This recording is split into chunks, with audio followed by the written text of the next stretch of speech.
some days, for two reasons. One, if I'm having a situation, it's like I can't deal with this not knowing and dealing with this up and down roller coaster.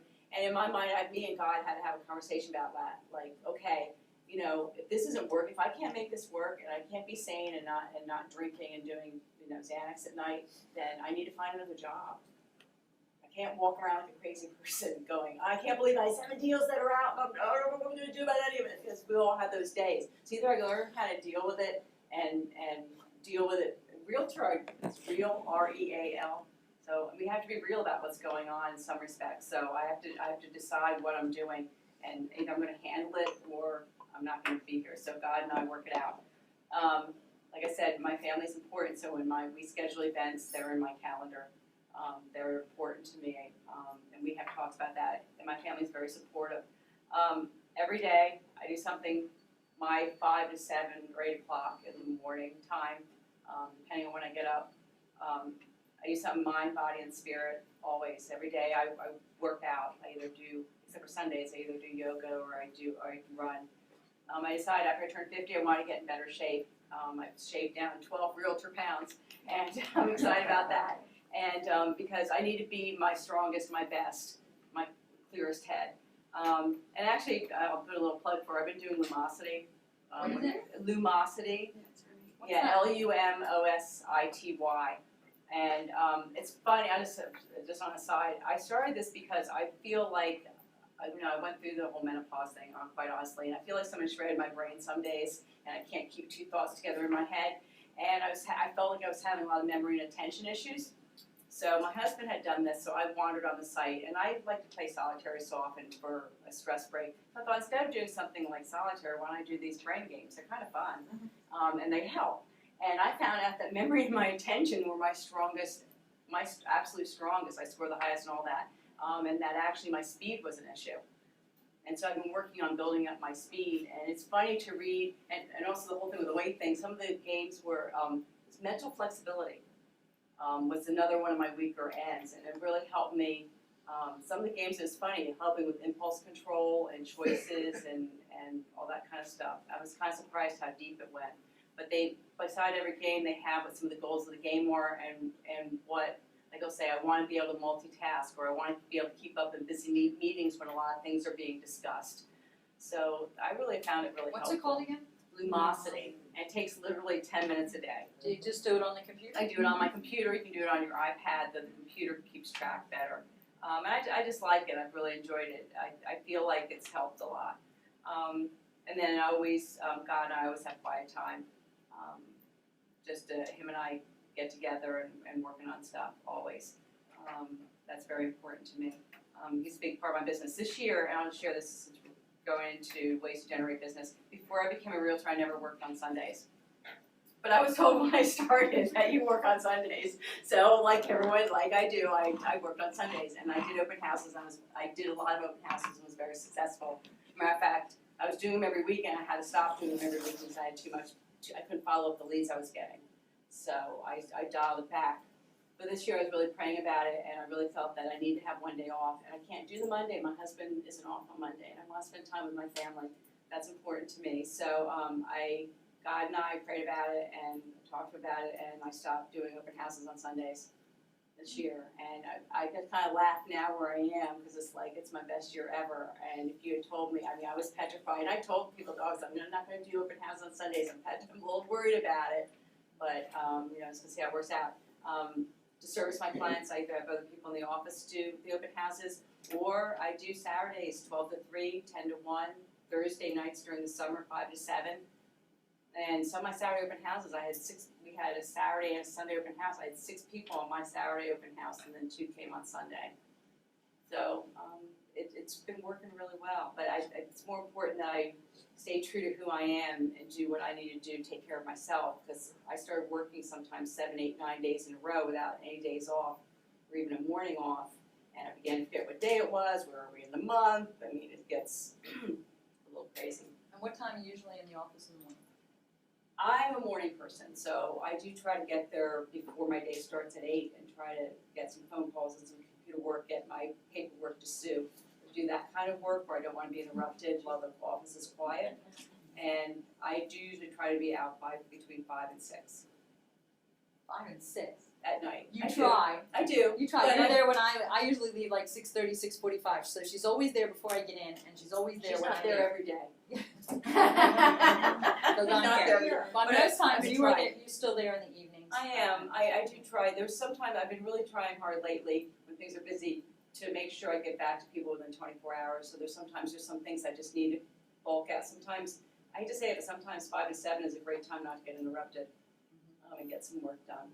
But I think the most important thing, would you agree, is scheduling the time. We said time management is self-management. And So I'm to doing be that balanced- more and more. I'm in Gmail. I have a Gmail calendar. It's on my phone. My husband has my calendar. He knows where I am all the time, and I think that's important too. I put down the names and addresses, so God forbid I ever come up missing, he knows where I was. So, but it also helps me understand. I use it also for tax, at the end of the year, if I wanna know where I was a certain day or who I have this receipt, who was I with, I have that on my calendar. So my calendar has everything that I'm doing in there. And I'm even more so this year, more and more, when I talk to someone, let me open my calendar. And I tell my clients, you don't see me writing it down. Let me write this down, because you don't see me writing it down, it's not gonna go somewhere. I know I always ask my clients how's the best way to work with them, but I want them to also know a little bit working with me. Just as a tax issue, we had an agent who was audited by the IRS, and fortunately, she was very attentive to having a calendar, and every client she ever took was in the calendar where she went with them that day and how many miles in the calendar, and they told her if she did not have that, she would not have been able to take the deduction for her gas, okay? Because for realtors, you must have written documentation of each day where you go. So the easiest way to do that is in a calendar, on a Google Calendar, and my advice to you there is at the end of each month, I always put a reminder on the first of each month to print the previous month's calendar. I print it to a PDF, I save it in Dropbox, so it's always there each month. So if you ever get audited, it is extremely important that everything is in writing. So that is a very good point, to have that in your calendar. Who they were, where you went, how many miles you did. Yeah, and I think the other important thing is, besides being able to be your best every day and balance who you are and what you're bringing to the table, but also I think one of the other struggles is realtors to balance servicing your current clients and getting new business. And when all else fails and struggling and not able to do a lot of that, looking for new business, I fall back on something I was told in the very beginning was talk to 3 sellers a day. Doesn't matter who they are, talk to 3 sellers every day. So for people who have a house who are thinking about selling, because I want to be more of listing than buying. So I'll pick up the phone and call a FSBO, or I'll call expired listing, or call somebody expired and ask them just simple, have you ever thought about selling your house? Or knock on doors for an open house. I'll go a half hour early and knock on the doors and just ask them, we have an open house, I'm sure we'll have expires, it's a beautiful house, love you to come. Are you or any of your neighbors thinking about selling? So I went to a listing appointment up against someone who's been with Keller Williams Rivera for 20 years, and I didn't get the appointment. And I was bummed because I really wanted the appointment, and I was really hoping that, well anyway. So I get a phone call like a month later, and she's like, oh no, I want to work with you. I said, oh, how'd you hear about me? And she said the name kind of quick, I didn't catch what the name was, and I didn't recognize the name. Oh, that's really strange. So I get a call another month, so I'm working with her, and she's put in a contract, we're settling next month. So then I get a phone call a month later, this is probably March, and it's, hi, my name is so-and-so. And I was like, oh, I remember you, you were the house in Mooresford then. She goes, yeah, I hate my agent, I should have listed with you. She was horrible. And I said, I'm very sorry to hear that. She said, she's a wonderful agent, I'm sorry they had that experience. She goes, yeah, well, we were gonna buy a house in Maine that didn't work out, and I need to buy a house in the next month, and I want you to help me buy it. And by the way, how's so-and-so working out? I referred them to you. I'm like, oh, they're wonderful, thank you so very much. And now she's buying her second house with me, we're settling next month. And she says she wants the best properties, and from now on, I'm a realtor of choice. And all that from losing out on listing points. So you have no idea where your business is gonna come from. Expired a year ago. I don't usually call the expireds that just expired. unless it's in my farm or my neighborhood or I have a reason I wanna call them. But I do go back a year and just ask them if they're still interested in selling because they're not getting, I'm looking for places where nobody's contacting, they're just not being contacted anymore. And they were on a year ago. For sale by owners, church, networking group, for my little folder. I just joined in last September, so it's just a year, Business Networking International. If you guys wanna be a member of it, or if you hear of it, it is probably the best networking group that's around. I've got a $900,000 listing from a woman in Florida who belongs to BNI because it's a worldwide network. She said she had someone who's buying a second home down in Florida and needed to sell their home in Phoenixville. Yeah, so got that. I've gotten probably $2.5 million worth of business from there this year. You meet every week for a meal, either breakfast or lunch.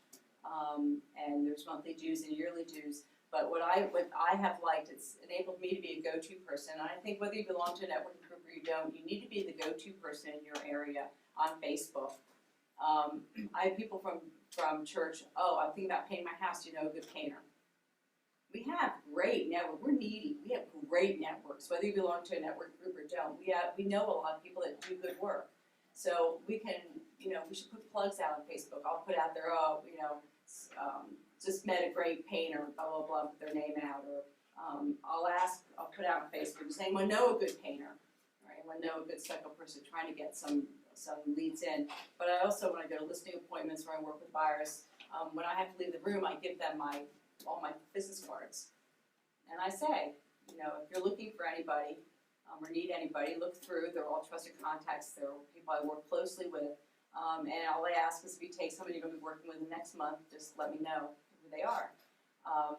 And I have lawyers, I have a lot of different contacts in here, so that's really been nice to have people. I had someone come to me and ask me, my boss needs a new health insurance provider. Do you know anyone who does health insurance? And it's not even for her, it's for a friend. So it just, as far as I'm concerned, just expands my sphere, gets my name out there, and gets to be the person that they come to me. They might not be coming to me for selling their house now, but down the road. I think that's helpful. And you can create your own Yes. business-to-business networking group. Okay, so if on your strengths area you said meeting new people you like, public speaking, whatever, you can go on meetup.com and form your own business-to-business networking group and get one started locally. So if it's something that there's a, BNI, there's only one realtor in there, right? There's only one. BNI, it's you're the only one in there, so Right. and then you refer to other. But Right. So there might be like that area that you're in might be taken up and somebody is big in your area or whatever and you can't get in there. So start your own. Right. If your strengths are, can drive your business to bring you opportunities, that's what you want to look at doing. So meetup.com, if you're not a member, join that and start one. Business to business networking, real estate investment networking. You have to get more people in your pipeline and then it will snowball. But it's your job and when Linda first came into the business, she didn't know anybody.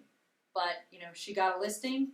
I don't remember how you got the first listing, I forget. It was a referral. The very first one, Was a referral from your first rental? Was that true? no, my very that it? first one was for sale by owner in my neighborhood. For sale by owner in your neighborhood. And I remember being petrified. I remember bringing Mike through and saying, is this okay? Is this right? Is this going to sell? And so what do you think? Is this okay? Is this, I'm looking at it, it looks really crappy now. It looks so much better when I first went through it. What do you think? Yeah, it's sold. And then she walked the neighborhood, introduced herself, got another lead. So the business brings the business, but it's what you do, your actions that are extremely, extremely, extremely important. And some people, I know are sitting here and some people are sitting there, they will never knock on doors. Okay, if you're okay Something with else. being here, then that's okay. If you want to be here, you have to get uncomfortable. And you weren't uncomfortable doing those things because you were knocking on doors when you were 6 years old. So for some reason, internally, you weren't afraid of the person slamming the door in your face. You don't have that fear. Yeah, most Some really people nice. have that fear. But you didn't have the knowledge as a new agent calling her for sale by owner. How did you do that? oh, I just, because they told me I could do it, so I did it. I went to the office, looked up everything about for sale by owners, and I remember sitting there at the table, and I remember we fought over the commission. I was like, no, you need to do it, 'cause I remember you need to do this. Yeah, it was a family house that they had fixed up and they were reselling.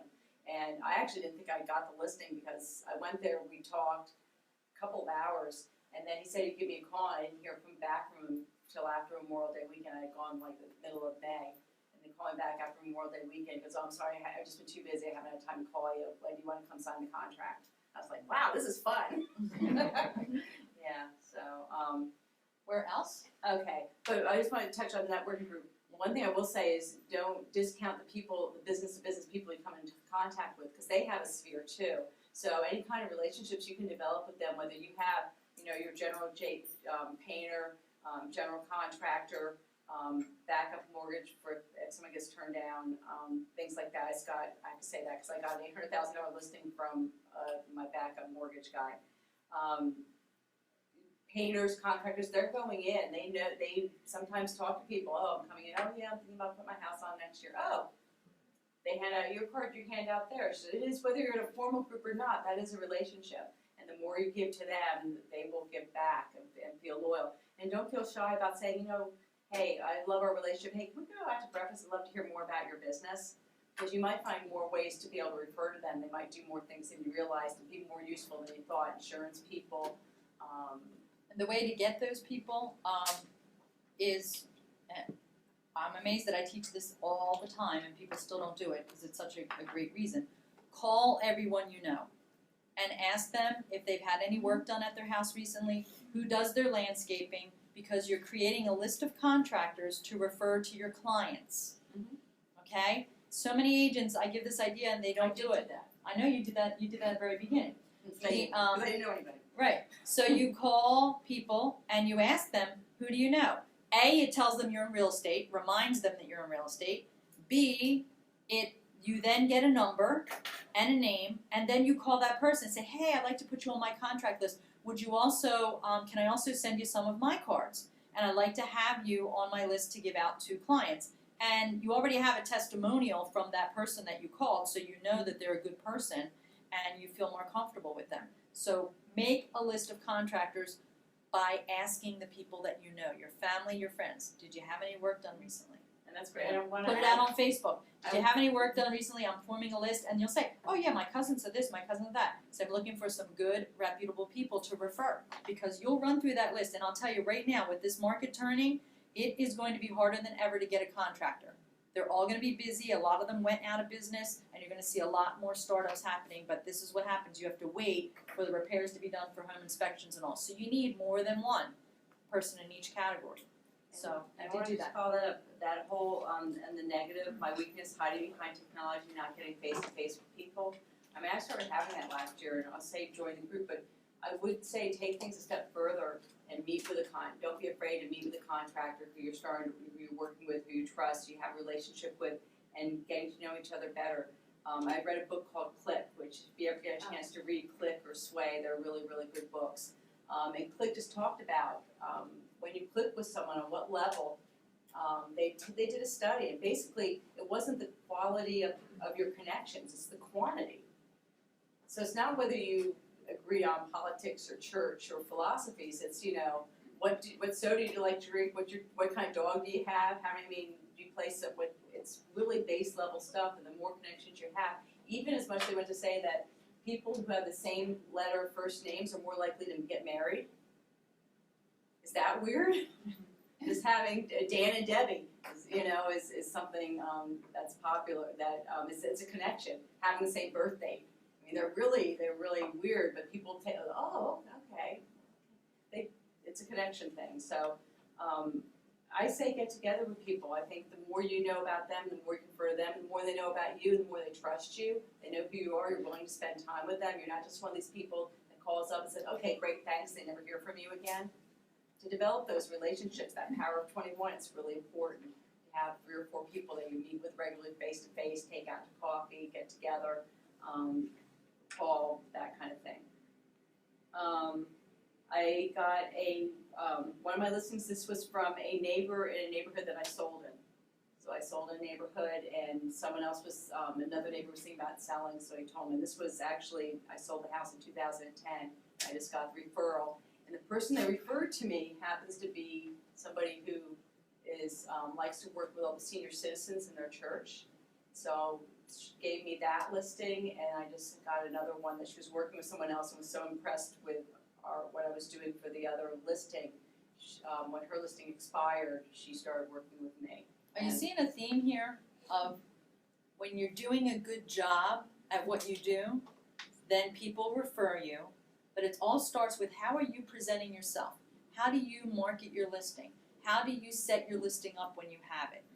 And when you do a good job at that, then people will want to refer you. So if there's work you have to do on yourself, okay, and your presentations, can you speak to that, Linda, your systems that you have in place? So you get a new listing. Do you just listed cards? Do you call people? I know you knock on doors sometimes.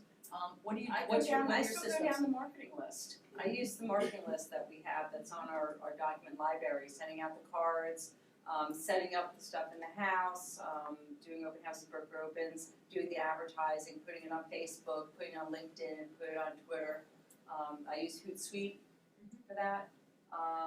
Yeah, just go down the list, put it on a website, do Postlets or e-properties, or now we have our own websites that we can populate. So, yeah, and I usually just go down that list and try to adhere to that, especially since that's what I saw. I went into the listing presentation, I gave them that, told them that was my marketing plan, so I better do it. You gotta do it. You do have to do what you say you're gonna do.